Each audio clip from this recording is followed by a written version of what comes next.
890 वितरित केल्याप्रमाणे अध्यक्ष महोदय, या ठिकाणी जो प्रश्न विचारण्यात आला, खऱ्या अर्थाने जर विचार केला तर राज्य शासनाच्या बोगस कारभारामुळे अनुसूचित जाती जमातीचे संशोधक विद्यार्थी यांची शिष्यवृत्ती जी आहे त्याच्यामध्ये अत्यंत गंभीर अडचणी या ठिकाणी निर्माण झालेल्या आहेत। अध्यक्ष महोदय, गेल्या 3 वर्षापासून सातत्यानं वेळेवर शिष्यवृत्ती मिळत नसल्याने विद्यार्थ्यांनी काल विधानसभेवर मोर्चा काढलेला होता नागपूरमध्ये। आणि विशेष म्हणजे गेल्या 2 वर्षापासून सातत्यानं या ठिकाणी पत्रव्यवहार शासनासोबत सुरू आहे।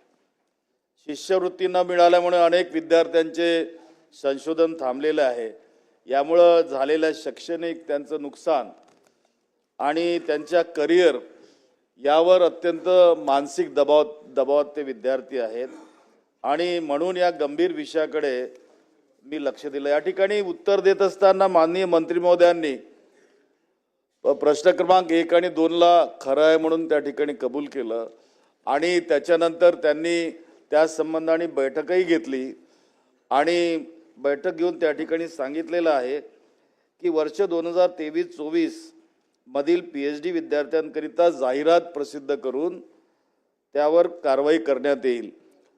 तर माझा पहिला प्रश्न आहे, ती जाहिरात कधी प्रसिद्ध करणार, त्याचा वेळ काय असणार आणि त्या जाहिरात देत असताना संशोधक आधी छात्रवृत्ती विद्यार्थी जे आहेत त्यांची 2023-24 ची जी जाहिरात आहे त्यामध्ये 2023 चे PhD चे जे फेलोशिप आहेत त्यांची सरसकट त्यांना ती देण्यात येईल काय? जाहिरात प्रसिद्ध करत असताना 2009 व 2018 चे निकष त्याला लागू करण्यात येतील का, असा दुसरा प्रश्न।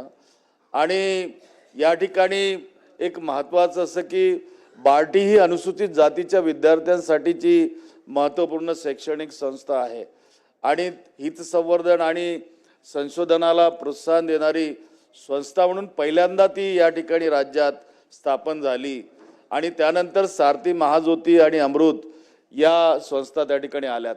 परंतु तिघांना एकत्रित करून समान लेखण्याचं जे काम आहे ते या ठिकाणी केलं जाऊ नये, त्याची तुलना करण्यात येऊ नये अशी मागणी विद्यार्थ्यांनी त्या मोर्चात केली आहे।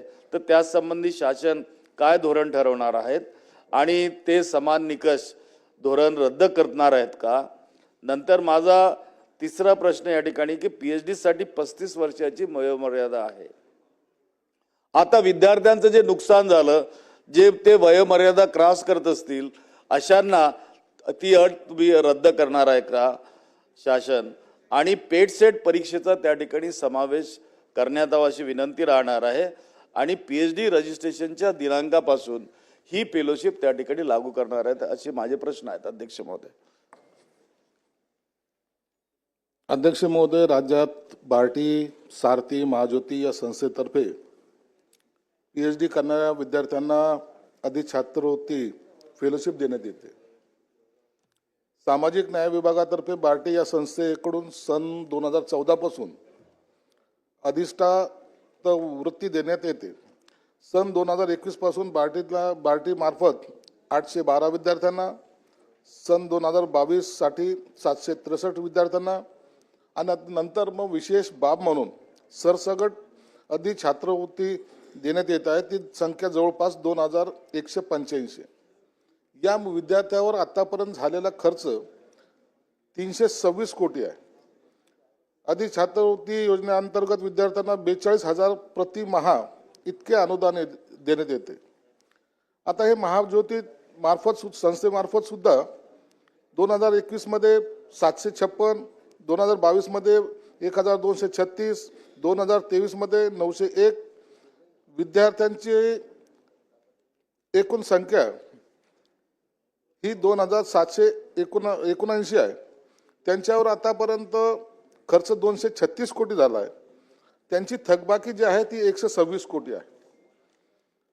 सारथी मार्फत जे काही करतो आपण त्या सारथीच्या संस्थेमध्ये सुद्धा 21 पासून 551 विद्यार्थी, 22 मध्ये 851 विद्यार्थी, 2023 मध्ये 969 विद्यार्थी असे एकंदरीत विद्यार्थी 2581 आहेत 2019 पासून.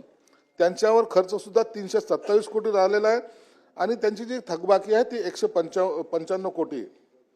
आता यासाठी ही जी फेलोशिप आपण देतो यामध्ये अनेक वेळेला कॅबिनेटमध्ये सुद्धा चर्चा झाली की हे PhD करताना कोणते विषय नेमके असावेत, कोणत्या विषयावर त्यांनी संशोधन करावं. सरकारची अपेक्षा अशी आहे की जो विद्यार्थी हे फेलोशिपची जी स्कॉलरशिप घेतो किंवा संशोधन करायचा प्रयत्न करतो त्याच्यातले विषय हे समाजामध्ये किंवा इतर बाबीमध्ये ते कामं आले पाहिजेत.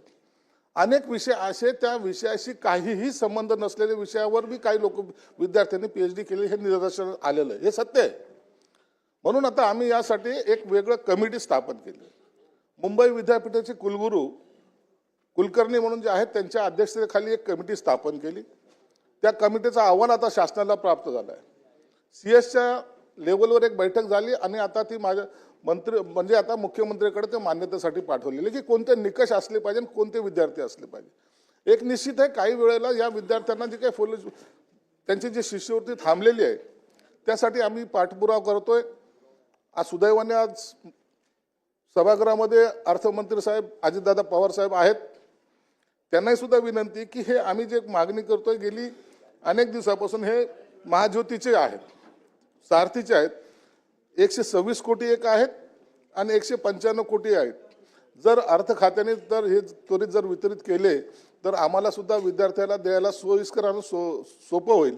कारण की गेल्या 2 दिवसापासून विद्यार्थ्यांचे निघणारे मोर्चे हा आक्रोश जो आहे तो ह्या स्कॉलरशिप संदर्भामध्ये जास्त आहे. म्हणून मला वाटतं की सभागृहामध्ये दादा असल्यामुळे ह्या गोष्टीचं ते आम्हाला सुद्धा सहकार्य करतील आणि हा जो आक्रोश आहे ते कमी करण्याला संधी मिळेल.